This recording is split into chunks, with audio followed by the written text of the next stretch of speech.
Berbagai peristiwa dan gejolak politik belakangan ini begitu menyita perhatian dan menuai perdebatan. Mulai dari perebutan suara kaum muslim, pelemahan rupiah dan pertemuan IMF Bank Dunia di Bali yang juga kontroversial, sampai hiruk pikuk drama telenovela ala Ratna Sarumpait seakan menyita panggung politik dalam beberapa waktu terakhir. Seberapa sih sebenarnya punya dampak politik dari hiruk pikuk ini bagi tingkat elektoral para kandidat? Kami akan mengulasnya malam hari ini bersama Muhammad Guntur Romli, juru bicara tim kampanye nasional Jokowi Maruf Amin. Terima kasih Mas Guntur sudah datang. Ada Bang Yandri Susanto, Wakil Ketua Badan Pemenangan Nasional Prabowo dan Sandiaga Uno. Terima kasih Bang Yandri sudah datang. Assalamualaikum. Waalaikumsalam. Ada Ikram Masloman, peneliti lingkaran survei Indonesia yang kita harus mintai pertanggungjawabannya terkait dengan hasil surveinya yang membedah banyak sekali isu belakangan ini. Terima kasih Ikram sudah datang. Saya mau buka dari surveyor dulu untuk memberikan bahan besar ya. Tapi kita masih mencoba untuk mengeluarkan detail mengenai bahan-bahannya. Tapi kalau kita lihat dari beberapa topik-topik besar misalnya Ijtima Ulama, kemudian ada deklarasi NU kader Gus Dur gitu misalnya ya, dan NU struktural dan kultural katanya juga sudah terkonsolidasi yang mendukung Jokowi Maruf, kemudian Ijtima Ulama tadi sudah, kemudian tren pelemahan rupiah, ada pertemuan IMF World Bank sampai telenovela ala Ratna Sarumpait ini. Anda lihat secara garis besar seberapa hiruk pikuk ini punya dampak bagi Bang Yandri dan Mas Guntur untuk cuci piring lebih banyak gitu masalah politik ini? Ya, tentunya berdampak ya. Kalau kita lihat ini kan survei kita September ya. Sebelumnya di Agustus, begitu Pak Jokowi menggandeng Pak Maruf Amin, itu ada efek kejut ya, di mana segmen pemilih terpelajar ya, pemilih minoritas ya kayak non Muslim itu banyak yang pindah ya ke Pak Prabowo. Oh gitu. Sandi ya. Namun tentu kita tahu bahwa kelompok terpelajar ini yang base-nya kecil ataupun kelompok non Muslim ini mereka kan menuntut alternatif yang lebih konkret ya. Mereka menurut tidak hanya tereksploitasi isu-isu identitas ya. Mereka berharap ada program-program politik apalagi di dalam alternatif ekonomi ya. Mereka berharap ada alternatif program. Namun dengan menguatnya Ijtima Ulama kedua, perhasil survei kami di bulan Bang Yandri happy banget, katanya alhamdulillah ya. Perhasil survei kami September ini bahwa pemilih yang sebelumnya itu ke Prabowo balik kandang lagi ke Jokowi, karena pertama itu justru itu balik kandang karena pemilih non Muslim berharap misalnya kayak kita lihat di sini ada kejutan dari Ijtima Ulama, kejutan bahwa mereka tidak hanya berharap kelompok Prabowo Sandi tidak hanya mengeksploitasi mengkapitalisasi politik identitas ya, namun juga ada tawaran program konkret di bidang ekonomi yang tentu menjadi hal yang mereka tunggu-tunggu ya. Akhirnya kalau perhasil survei September ada sentimen negatif Ijtima Ulama terhadap kelompok pemilih. Boleh ditahan dulu, Ikram, kita tampilkan dulu yuk hasil dari Ijtima Ulama, hasil surveinya dari lingkaran survei Indonesia tentang Ijtima Ulama supaya kita bisa punya contekan nih Bang. Ya seperti mau ujian. Oke.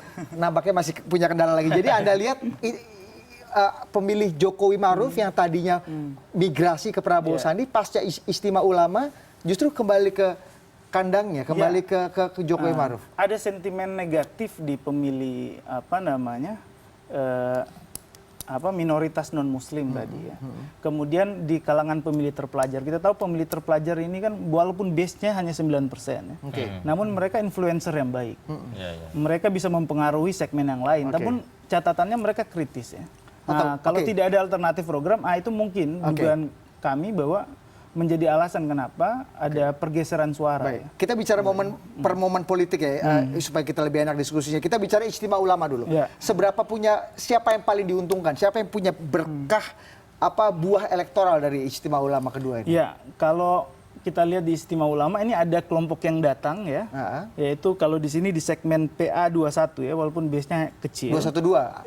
212, maaf. 21 rumah ini nonton film itu. Kalau lihat dari data ini lonjakannya lebih dari 10% di segmen pemilih PA 212 ya. Namun di pemilih Nahdlatul Ulama menurut data ini malah ada kenaikan ya dukungan kepada Pak Jokowi Maruf Amin ya. Sedangkan ada sentimen penurunan walaupun kecil di Pak Prabowo. Sayangnya kita belum contekan kita belum siap. Intinya apa intinya? Intinya apa? Kalau kita bicara mengenai pemilih konsolidasi kelompok Muslim, Anda lihat ujungnya sudah terkonsolidasi belum antara kelompok-kelompok, aliran-aliran yang punya warna-warna dalam politik Islam, quote unquote, sudah terkonsolidasi, sudah ajak atau masih bisa bergeser-geser? Saya pikir masih cair ya. Misalnya kalau di pemilih NU di survei kami Agustus ya, lonjakan suara Pak Jokowi itu kan hanya 52%. Ya. Sekarang dengan ada istimewa kemudian terkonsolidasi pemilih NU hanya naik sekitar 1%. Oke. Artinya banyak hal yang belum terkapitalisasi. Ya. Artinya polarisasi umat ya, yang kemudian digandang di sebelah oleh istimewa ulama, yang di sebelah lewat gerakan yang serupa, itu menciptakan polarisasi walaupun belum signifikan ya, menarik, mengasosiasikan pemilih Muslim full ke salah satu pasangan calon. Oke, Ya. Sudah ada apa belum? Jangan sampai saya tertipu lagi. Sudah? Bisa ditampilkan dulu contekan Belum, kita. mereka Nah, ini dia. Kali ini beneran, Bang. Biasa suka janji politisi kita. Kadang-kadang janji tapi akhirnya berbohong juga. Oke, ini hasil istimewa ulama kedua ya, yang punya dampak elektoral justru Prabowo Subianto dan Sandiaga Uno naik dari 61% ke 75%.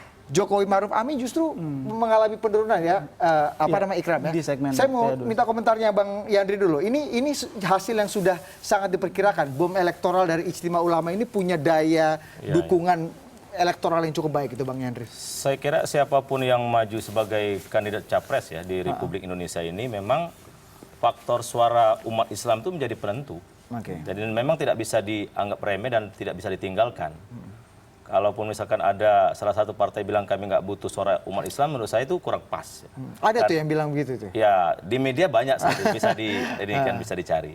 Nah, oleh karena itu kedua kandidat capres ini meyakinkan bahwa dia yang terbaik, itu saya kira bagus. Biar nanti umat yang menilai. Nah, tapi memang tidak bisa hanya sebatas jargon-jargon saja. Nah, tentu kami mendekati umat itu dalam rangka juga meyakinkan bahwa kami bisa menawarkan solusi yang terbaik. Seberapa yakin sih Bang Yandri istimewa ulama ini punya daya persuasi kepada para pemilih Muslim yang tadi Anda katakan ceruknya luar biasa besar? Oh iya betul. Bahkan mereka kan membuat posko dengan swadaya sendiri kan.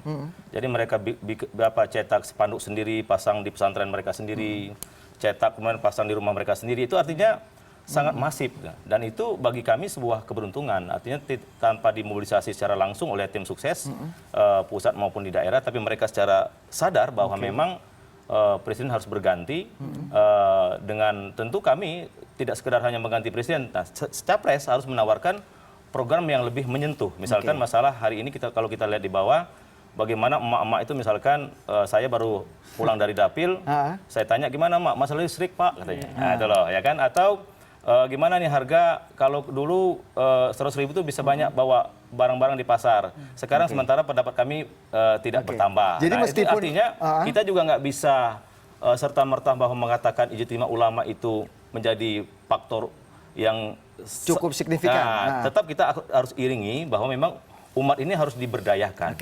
Umat ini tidak boleh dipinggirkan. Umat ini harus sebagai pelaku usaha di negeri sendiri. Jadi jualannya jualan hal-hal yang nyata, hal-hal yang gini, sangat Mas, ini ya. umat kita ini kan banyak. Bukan masalah keagamaan. Ladang kita banyak. Kenapa sih hari ini misalkan semua bahan pangan kita itu hampir semua impor.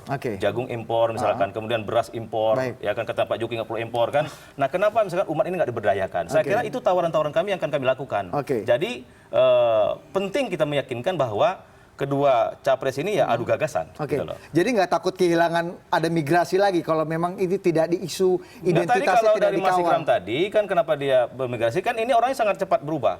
Kalau nanti misalkan lihat Sandiaga Uno sebagai yang bisa memberikan solusi terbaik untuk masalah ekonomi, saya kira orang-orang pintar ini akan berpikir gitu loh. Mas Guntur, Anda lihatnya ini cukup mengancam nggak nih istimewa ulama dengan pengerusan nih? Kalau Jokowi Maruf lumayan Bang, dari 27 ke 16. Ya, tapi itu kan base-nya kan 3,7%. Jadi itu tidak akan berpengaruh. Tidak berpengaruh ya? Karena kalau kita lihat misalnya seberapa besar sih bagi Anda kekuatan istimewa ulama dan kemudian persuasinya saya kepada kira elektoral umat besar, sendiri? Tidak besar. Ini kan survei sudah membuktikan ya soal angka itu sendiri.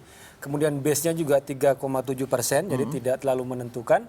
Kemudian juga kami melihat masyarakat sudah cerdas, sudah pintar, sudah terbuka bahwa mana yang benar ulama atau hanya yang ulama-ulamaan. Nah, Itu kalau kan ini kelihatan sekali. ini itu. menurut Anda gimana? Tapi Ya itu sebagai kemudian ini nggak usah dibesar-besarkan kemudian lagi, orang istimewa ulama itu Nahdlatul Ulama itu kan. Kita tahu Kiai Ma'ruf Amin itu adalah Rois Am dari Nahdlatul Ulama 1926. Kemudian ketua umum dari Majelis Ulama Indonesia yang berdiri tahun 1974 atau 75 itu ya. Oke. Bukan ulama yang menyebut ulama kalau mau pilpres. Ini berbeda. Jadi masyarakat saya sudah tahu. Jadi tidak perlu kami mengaku-ngaku sebagai ulama karena ini adalah ulama yang benar gitu kan. Jangan kayak Pak Sandi Agustus disebut dengan santri Posmo, bulan September sudah disebut dengan ulama. Nah, itu kan itu makanya saya bilang ini persoalan gitu. Meskipun ada peningkatan, ini tidak mampu punya daya elektoral yang 3,7% besar ya? itu tidak besar. Oke. Kalau kita kembali kepada surveinya kumpulan dari Indobarometer bahwa 9 survei itu sudah mengunggulkan Pak Jokowi dengan Kiai Ma'ruf Amin ditambah dengan survei yang kemarin adalah SMRC. Kemudian kalau saya mau ngutip dari lingkaran survei Indonesia, Denny J mengatakan bahwa Pak Jokowi dengan Kiai Ma'ruf itu sudah unggul di semua provinsi. Jadi ini kembali bahwa kami tidak akan kena imbas dengan isu ulama, dengan istilah ulama, karena masyarakat sudah paham mana ulama yang benar, mana ulama-ulama. Kita masih Itu menurut bicara saya. identitas, Ikram, kita geser lagi ke grafis berikutnya. Kita geser ke contekan kedua. Oke, ini mengenai NU nih. Ini Ikram bisa menjelaskan ini seperti apa? Ya, kalau dari data ini ya, memang survei kami ini kan setelah apa namanya Penetapan. Ya, setelah penetapan ya. Waktu itu kalau bicara dari NU belum terkonsolidasi ya. Jadi ini mungkin angka bahwa sampai pada survei kami September bahwa ada terkonsolidasinya pemilih NU, sehingga kalau dilihat dari grafik kita bisa bilang sangat signifikan ya, di mana 55%. Namun di Pak Prabowo Sandi juga ada pemilih NU yang juga terpolarisasi di situ sebanyak 26,1%. Jadi dua-duanya tetap kebagian ceruk Tetap kebagian ceruk NU ya. NU. Oke, ini jadi hal yang serius nggak Bang Yandri? Ya, saya kira ke-NU-an ini untuk kita digarap. tidak perlu membenturkan ada yang ulama benaran, ada yang ulama-ulama. Saya kira itu perkataan yang kurang bijak ya. Jadi kita harus menjaga situasi yang kondusif gitu loh kan. Jangan menuduh itu yang ulama-ulama, ini yang ulama. Saya kira itu ini kritik saya kepada saudara saya Guntur. Jadi biarlah rakyat tetap, saya setuju dengan beliau, biarlah rakyat yang menilai. Tapi jangan antar kita ini malah diadu-adu, ini ulama-ulama, ini ulama benaran. Kalau misalkan Pak Kiai Ma'ruf, beliau betul dari Banten, dari dapil saya. Tapi kan orang sudah nggak terhitung ke rumah saya ulama-ulama Banten kan yang mendeklarasikan ke Pak Prabowo. Nah, artinya nggak jaminan juga. Banyak juga tuh, Banyak juga. Bang Yandri ya? Banyak juga, banyak sekali. Saya sudah berapa kali deklarasi di rumah saya ulama-ulama itu. Artinya, tapi itu bagi saya hormati Pak Ma'ruf Amin maju. Oke. Sebagai ijtihad dia untuk mengabdi kepada bangsa. Baik. Nah, persoalan siapa yang dipilih baru kita hormati. Nah, oleh karena itu tadi saya bilang tadi, jangan membenturkan akar rumput dengan hal-hal yang tidak produktif. Oke. Nah, oleh karena itu kami tetap meyakinkan bagaimana kalau di Banten itu saya bilang, saya kalau Pak Prabowo menang, bayangkan ada 2 perusahaan besar di situ, isinya hampir Cina semua. Dan saya langsung ke tempat itu. Nah, kami tidak mau misalkan tenaga kerja Cina banyak sekali masuk, sementara orang yang di sekitar situ banyak pengangguran. Itu hal-hal yang konkret yang kami tawarkan kan. Bagaimana Jadi tukang tidak masaknya dari menjual Cina? identitas seperti Bagaimana yang tukang masak dari Cina? dikhawatirkan orang? Bagaimana Oke. semennya dari Cina? Nah, itu yang kami ini kami gali kepada masyarakat. Nah, artinya kita betul-betul ingin menawarkan solusi yang terbaik. Karena bagaimanapun kalau solusi itu yang terbaik berarti umat akan bahagia. Baik, kita akan minta komentar Mas Guntur, tapi ditahan dulu, lebih asik dijawabnya usai jeda. Kami akan segera kembali sesaat lagi.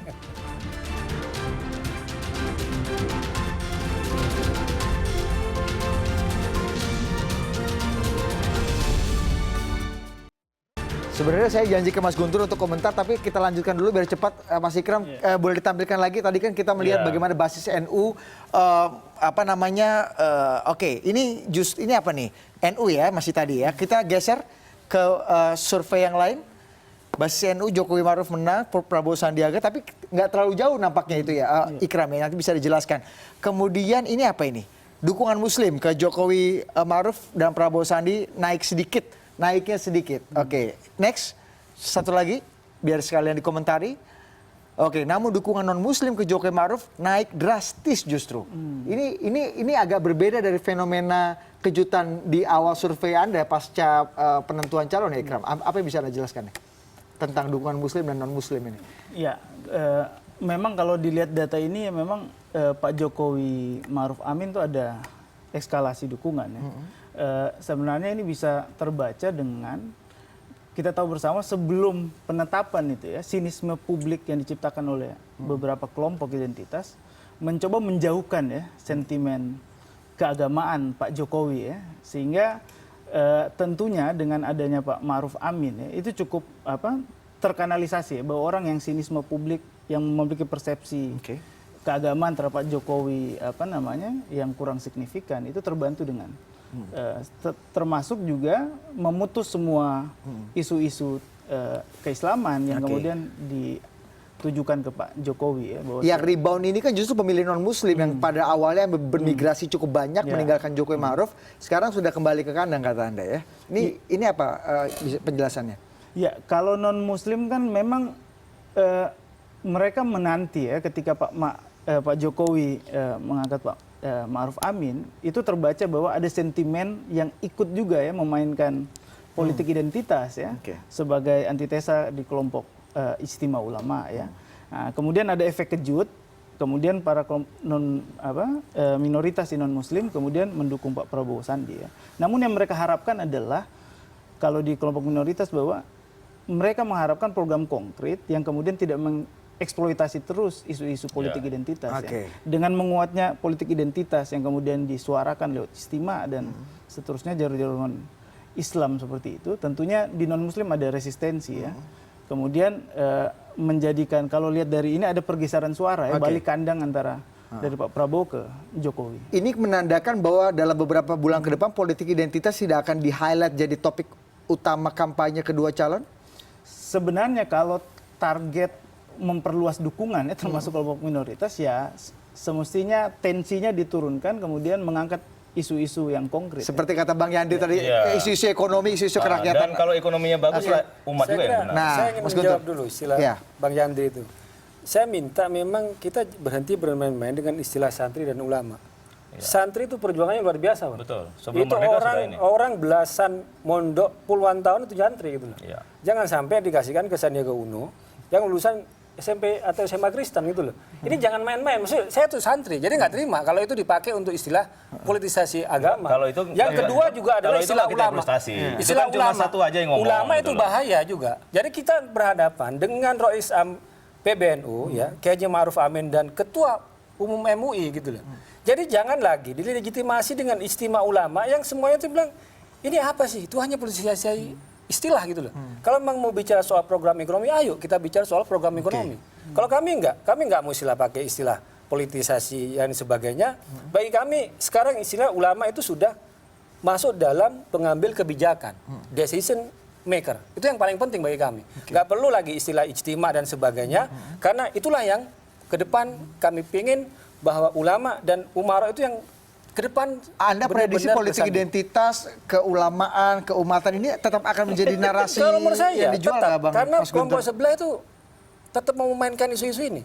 Ulama ya, isu-isu agama. Tapi meskipun kami melihat ya, Pak Jokowi jelas sekali Pak Wapresnya sudah ulama sekali gitu. Iya, yang terjebak justru Pak Jokowi dulu kan Pak Jokowi bilang jangan campurkan agama dengan politik ya kan. Sekarang mereka sendiri yang ya karena saking takutnya dengan suara umat Islam yang ambil Pak Kiai Ma'ruf, tapi nggak apa-apa, itu kan bagian dari usaha gitu.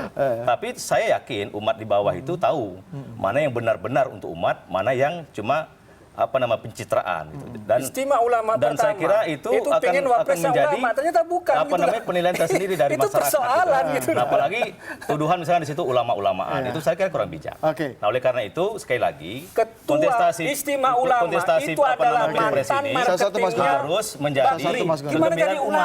Jadi umat jangan diadu-adu. Ketua istimewa ulama itu bukan Jadi saya kira ulama, penting gitu untuk loh. memastikan bahwa umat ini harus diperhatikan, jangan hanya dipakai saja untuk itu pemilu. marketing. Kita mau tanya, harus meyakinkan bahwa umat harus diperhatikan. Masa itu mau dihadapkan dengan Kiai Haji Ma'ruf Amin. Mas Guntur, kita mau tanya surveyor, memakai istilah-istilah keulamaan, keumatan ini yang kemudian diprediksi masih akan ada mungkin 1-2 tapi tidak jadi halat utama, seberapa punya dampak sih untuk mengikat para umat yang punya daya elektoral besar sekali ini? Ya, kalau lihat dari rentang sejarah, mengkapitalisasi isu agama itu cukup efektif ya. Kita ingat dulu Masyumi diputuskan dalam Kongres Umat Muslim sebagai kendaraan utama politik, akhirnya Masyumi juga dapat efek elektoral gitu ya. Kalau saya pikir istimewa ulama ini mencoba menduplikasi kesuksesan di pilkada yang lalu ya. Pilkada mana? Ya, Pilkada mana Bang Ikram? Pilkada DKI Jakarta kan, yang kemudian Udah berhasil itu kan. Dulu kemudian- memakai istilah itu ya, memakai kapitalisasi itu. memang menurut nggak Anda? pakai, tapi kan secara ini kan terkonsolidasi kelompok-kelompok. Oh, Nah, iya. saya walaupun base-nya kecil, kelompok Istimewa Ulama PA 212, namun sejauh mana kapitalisasi agen-agen di dalam vote getter-nya ya. Kalau dapat menyuarakan secara kencang ya, saya Kalau pikir sekarang bisa udah kelihatan meningkatkan. Mas Ikram. Jadi teman-teman di bawah itu tadi saya bilang dengan swadaya ya, swadaya sendiri, cetak spanduk sendiri, rumahnya dijadikan posko, Ya. pesantrennya dijadikan posko, kemudian warung-warung dijadikan posko. Saya kira itu sangat masif sekarang. Nah, Oke. namun memang kalau itu dilihatnya ini mungkin positif ya, meningkatkan elektabilitas. Namun di kelompok Pak Jokowi juga ada entitas yang sudah mapan ya secara organisasi keagamaan Organisasi seperti NU. kayak organisasi gitu ya. keelitan atau sampai ke grassroots juga ini Kalau lihat dampaknya. dari data ya NU punya jangkar yang kuat di bawah ya. Karena base orang yang merasa terasosiasi terhadap NU juga. Oke, struktural kultural ini ya. Ya. Yang juga terkonsolidasi adalah sekarang para ekonom. Tapi pengalaman Oke. beberapa Mas Ikram, saya mau tanya. Dulu waktu itu Pak Hasyim Musadi juga NU loh. Ya kan? Terus berapa kali lagi Pak Salahuddin Wahid juga NU dulu. Tapi nggak ada yang menang. Gimana tuh? Saya mau tanya aja ini. Ini menggantikan saya jadi host, nggak apa-apa. Nggak, ini kan sekalian nanya. Pertanyaan Kan? pertanyaan publik ini. Memang catatannya di soliditas kalau saya. Oke. Memang terkadang kan NU juga sangat cair gitu ya. Saya nggak tahu apakah NU di momen kali ini akan sama kayak Nah, momen saya mau tanya Mas Guntur, Ya, itu kalau penting nggak tuh? Pertama adalah Struktural kultural bisa kita nyambung gitu. harus melihat Kiai Haji Ma'ruf Amin adalah Rois Am. Itu bukan Sudah mundur ketua sekarang ya? Tamfidiyah ya. Enggak, sudah mundur sekarang kan? mundur, ya. Ketua Tamfidiyah itu yang waktu itu Kiai Haji Hasyim Muzadi. Kemudian juga bukan Gus Solah yang waktu itu tidak punya jabatan struktural di NU. Jadi kita itu berhadapan dengan orang yang berbeda. Yang kedua adalah beliau juga adalah sebenarnya aktif adalah ketua umum MUI. Kemudian adalah bagaimana kalau tokoh NU itu melakukan konsolidasi terhadap kiai-kiai yang ada di pesantren, khususnya yang di Jawa khususnya itu ya. Kita ngelihat misalnya hari Minggu atau hari Sabtu yang lalu, Oke. Pak Sandi datang ke Sidogiri, pengasuhnya nggak mau ketemu, malah ke tempat yang Enggak, lain. pengasuhnya ke tempat lain, anaknya diketemuin. Ini contoh Gitu. yang mengatakan Itu bahwa jangan juga terlalu itu yang sebenarnya didramatisir, solidaritas ya kan? kiai-kiai Itu ada NU, acara lain gitu. karena acaranya diundur. Iya, Gitu. Saya jadi kira nggak masa seperti itu juga itu. mau didramatisir. Iya, gitu. oke, Buktinya nggak mau Iya. ketemu, kita Nggak aja ada kan. yang nemuin, Kita gitu bicara loh. Kita susul-susul kalau juga, tadi kita gitu bicara loh. konsolidasi apa namanya para ulama dan juga para pemilih muslim, sekarang juga telah terjadi momen konsolidasi. Iya, Siapa yang sebelumnya- berkonsolidasi? Tunggu dulu Mas Guntur. Konsolidasinya beda. Konsolidasi ekonom dan juga para gubernur bank sentral dan juga menteri keuangan di seluruh dunia yang berkumpul di Bali saat ini. Ini menjadi hal yang penting. Kita akan membahas momen ini terkait juga dengan pelemahan rupiah yang juga sudah di-capture oleh lingkaran survei Indonesia. Tapi usai jeda berikut ini supaya lebih enak, kami akan segera kembali saat lagi.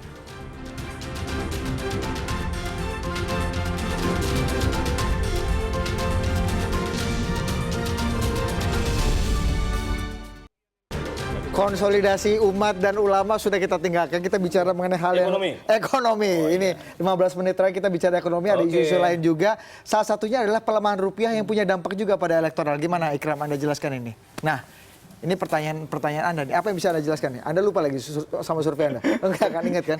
Ya, kalau lihat dari data ini ya bisa kita bilang bahwa isu dolarnya high politis ya, bahwa orang yang mengetahui tentang pelemahan rupiah, depresiasi rupiah hanya 54% ya. Oke. Jadi itu kenapa Sisanya nggak tahu. 54% hanya 54% masyarakat Indonesia 54% tahu. yang tahu tentang itu ya. Oke. Namun dari 54% itu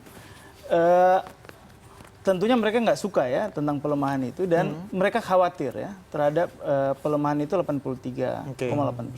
Oke. Nah. 84% tidak khawatir atau tidak? Bukan, 54 itu yang tahu gitu. Sorry, 54 tahu, oke. Dari yang tahu itu mayoritas khawatir ya dengan Oke, mayoritas pelemahan. khawatir ya. Namun setelah Oke. breakdown lagi di data selanjutnya mungkin. Kita next dampak elektoralnya Oh, nampaknya ini ya. yang khawatir 83%. Oke, ini apa? Ini dampak elektoral ya, Ikram? Ya, Apa bisa Anda kalau jelaskan? lihat dari ini kemudian kita tanyakan ya, dalam beberapa waktu nilai tukar rupiah mencapai 15.000 ya.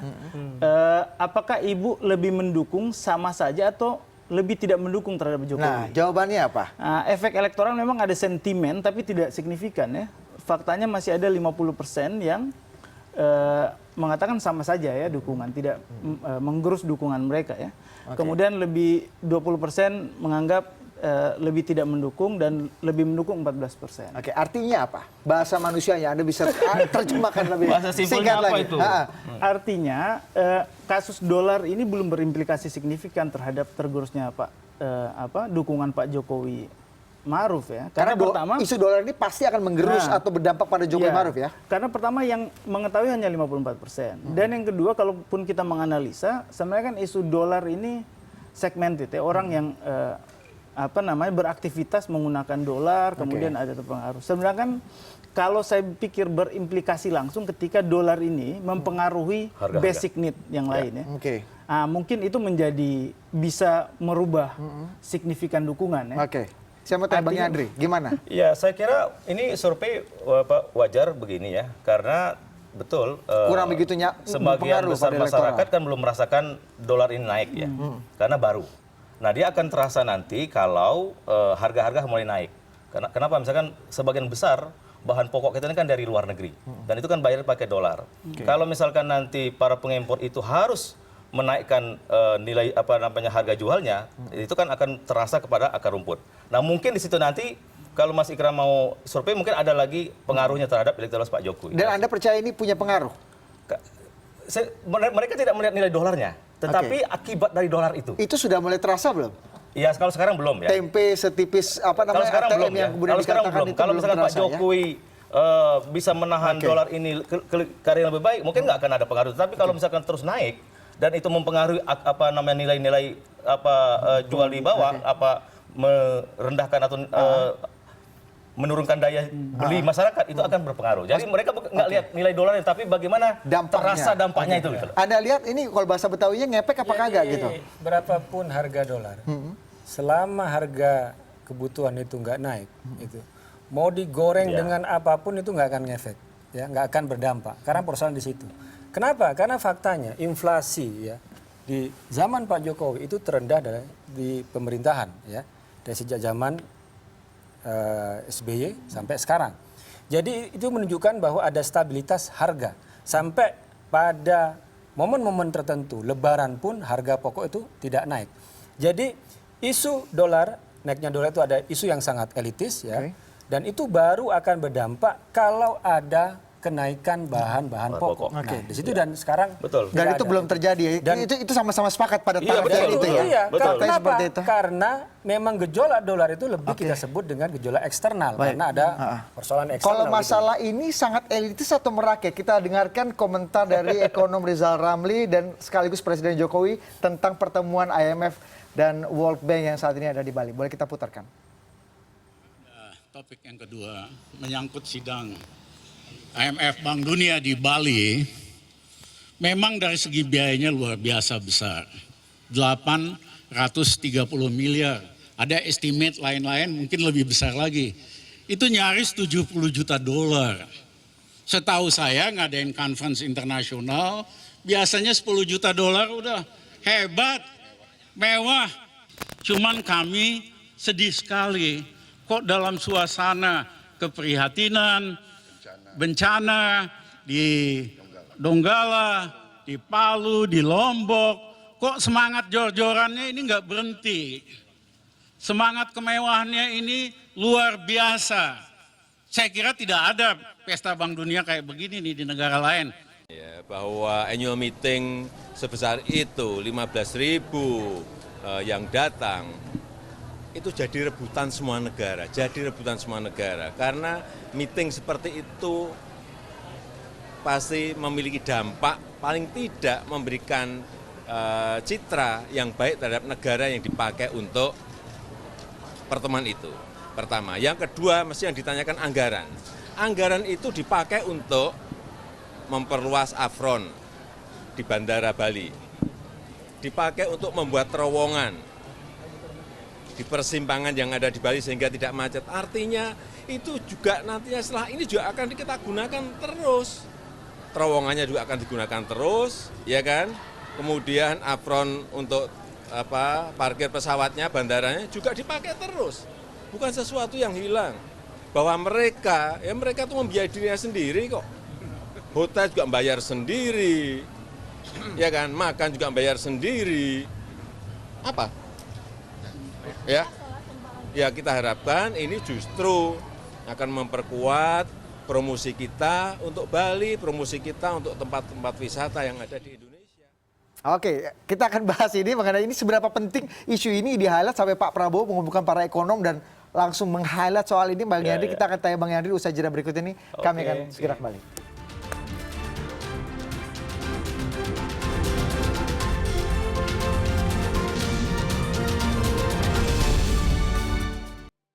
Bang Yandri, kenapa Pak Prabowo mengumpulkan para ekonom senior, tim pakarnya untuk mengomentari secara highlight khusus mengenai itu penting. Karena kan ada dan kenapa dikaitkan dengan bencana Palu? Dua peristiwa yang secara bersamaan terjadi di Indonesia. Satu, orang sedang bersusah payah kena bencana, ya kan? Satu lagi enak kumpul di Bali di hotel mewah. Saya kira ini nggak ada masalah. Kemudian tadi misalnya kata Pak Jokowi dibangun untuk apron, kemudian bangun untuk underpass. Itu perlu juga diselidiki benar atau enggak. Termasuk misalkan kata Pak Jokowi, apakah benar enggak orang itu bayar sendiri hotelnya? Jangan-jangan nanti bisa teman BPK loh. Nanti kalau misalkan saya di DPR bagian dari pengawasan, kalau misalkan ada biaya makan peserta dibebankan kepada biaya negara yang hampir 1 triliun itu, berarti Pak Jokowi bohong. Karena kata Pak Jokowi, hotel sendiri, makan sendiri. Dan ini kan ada rekamannya dan didengar oleh seluruh Indonesia. Nah, tapi kalau misalkan semua bayar sendiri bagus, nggak ada masalah. Tapi kalau misalkan kita nyiapkan hotelnya, karena kita menyambut tamu, kemudian makanan kita siapkan, berarti kan Pak Jokowi bohong. Biaya 800 miliar yang di-highlight itu menurut Anda juga tidak make sense atau terlalu berlebihan atau wajar-wajar saja? Ya sebelum tadi kan di kata Kepala Bencana Nasional untuk menangani Palu itu kekurangan biaya. Termasuk di Lombok, beberapa masyarakat kan mengeluh kenapa bantuan sampai sekarang belum nyampe. Nah, bayangkan kalau 1 triliun itu misalkan dimasukkan ke Lombok 500 miliar, ke Palu 500 miliar. Ini kan sesuatu yang sangat manusiawi ngomong begini. Ya kan? Karena ada 2 peristiwa yang bertolak belakang. Satu, tidak kena bencana di Bali, makan enak, tidur enak, dan sementara di sini banyak ini komentar yang politis atau memang banyak faktualnya memang banyak seperti keluarganya itu? Yang hilang, kemudian belum ditemukan, ada yang patah tulang, yang makan susah. Saya mau tanya, itu statement politis atau statement teknokratis sebenarnya? Enggak, saya kira sebagai pemimpin bangsa, negarawan memang harus sensitivitas itu harus langsung muncul. Jadi dibatalkan saja annual meetings ya? Ya kalau masalah dibatalkan bukan hak kita ya. Tapi sebaiknya kalau misalkan mungkin apakah diundur ya, tidak dalam situasi sekarang carut marut masih ada 5.000 jenazah belum ditemukan di Palu. Toh sekarang ribuan datang misalnya ke Indonesia dengan senang-senang gitu. Jadi saya kira ini tinggal momentumnya saja yang dijaga. Sense of crisis menurut Anda tadi ya. Kita juga nggak nolak, tamu-tamu asing datang itu nggak nolak, tapi mungkin bisa diundur. Kemudian kita selesaikan dulu Palu sama Lombok. Mas Guntur, ini isu ini seminggu ke depan kayaknya akan dipakai ini karena ini narasi sudah mulai dibangun jelang annual meetings. Gimana komentar Anda? Nggak apa-apa. Kan memang itu, kalau kita ngelihat biar ribut kan. Biar Anda juga ngundang banyak orang untuk bicara seperti ini. Tapi begini, menurut saya soal annual meeting itu ya, Bank Dunia dengan IMF itu. Santri bicara Bank Dunia, mantap juga. Dikaitkan dengan bencana, menurut saya itu nggak nyambung gitu loh. Nggak nyambung, mohon maaf. Kalau bencana di Palu itu tidak ditangani, yang Lombok tidak ditangani, maka orang pertama yang akan protes untuk itu. Ya, tapi ini kan kedua program yang sama-sama sudah jalan. Kemudian ini pertemuan juga sudah diajukan jauh-jauh hari dan itu dari eranya Pak SBY September tahun 2014. Kemudian juga sudah dipersiapkan jauh-jauh hari ya. Dan yang paling penting menurut saya adalah kalau kita membaca bagaimana pertemuan IMF dengan Bank Dunia ini tidak hanya bicara soal ekonomi, keuangan global, tapi juga membangun solidaritas untuk korban gempa yang di Lombok dengan yang di Palu. Direktur pelaksana IMF ya, datang bersama Ibu Sri Mulyani dengan Pak Luhut datang ke Lombok. Kemudian salah satu petinggi Bank Dunia bersama Pak Yusuf Kalla datang ke Palu untuk memberikan santunan untuk melihat bencana. Bahkan kata Pak JK, persoalannya itu malah Gubernur Sulawesi Tengah yang dari Gerindra katanya, yang tidak nampak berbuat untuk bencana. Itu persoalan menurut saya gitu loh. Jadi mohon isu soal yang pertemuan tahunan itu jangan dicampur adukkan dengan soal bencana. Apalagi kalau kita melihat ada sisi positif. Bagaimana kita melihat bagi orang pelaku pasar dan juga bagi orang yang peduli dengan ekonomi dunia. Dengan pertemuan IMF dan Bank Dunia, itu akan menjadi headline di media massa di dunia. di tempat yang dulunya pernah didera terorisme, yaitu di Bali. Oke. Kemudian juga adanya gempa yang ada di Lombok dan Palu, tapi Indonesia siap menyelenggarakan momen yang penting itu. Jadi manfaatnya lebih banyak Itu dibanding lebih banyak mudorotnya. menurut saya, Kalau mudorotnya itu. kalau tidak ada Menurut sense saya. of crisis misalnya, biayanya kalau kata Dr. Rizal Ramli tadi harusnya bisa 10 juta dolar saja, nggak perlu sampai 70 juta dolar, hal-hal yang terlalu yang penting berlebihan. diteliti tadi pernyataan Pak Jokowi, makan bayar sendiri. Nah, seperti hotel hal-hal bayar gitu. sendiri. Kalau begitu nggak perlu dong sampai 1 triliun. Nah, kayak gitu-gitu gimana terlalu Saya berlebihan itu itu kembali Iya. anggaran itu kepada akuntabilitas. Ya. Silakan itu dicek. Oke. Kemudian kalau kita Jadi- lihat prediksi misalnya konsumsi ya, orang yang datang katanya 15.000, kata Pak Luhut tadi bilang ada 30.000 delegasi yang datang. Itu konsumsi yang orang akan masuk itu sekitar 1 triliun lebih dalam pelaksanaan Oke. pertemuan itu gitu. Nah, jadi manfaatnya ini lebih banyak, manfaat ya? banyak sekali untuk Jadi khususnya bukan berarti masyarakat meninggalkan apa yang terjadi di Ya, Palu dan Enggak, Lombok. saya kira tadi yang saya Baik, bilang saya. tadi pertemuan internasional Indonesia itu bagus. Tinggal kan sebenarnya kan Pak Jokowi bisa juga mengulur waktu. Kita dan saya yakin Bank Dunia, IMF dan negara-negara donor kita itu bisa memahami kok. Baik. Ya tapi sudah terlaksana. Dan yang mau saya buktikan nanti saya sebagai anggota DPR mau saya lihat tuh benar nggak boleh datang itu Ya. makan bayar sendiri, Oke. kamar bayar sendiri dan semua bayar sendiri. Kan? Kalau enggak Pak Jokowi bohong. Yang pasti tidak bohong adalah saya pulang dari sini adalah saya bayar sendiri angkotnya nanti Gojek. Kalau terima kasih. Oke. Pak Erik, Ikram, saya tadi mau tanya ke Anda, tapi waktu kita sudah terbatas sekali. Kita akan lanjutkan di diskusi berikutnya. Terima kasih Mas Guntur, terima kasih Bang Yandri. Oke, Terima kasih Ikram terima atas kasih. perbincangannya. Demikian layar pemilu terpercaya pada malam hari ini. Pastikan Anda mendapatkan informasi terkini seputar pemilu dan pilpres bersama layar pemilu terpercaya di CNN Indonesia. Saya Budi Adiputro. Selamat malam.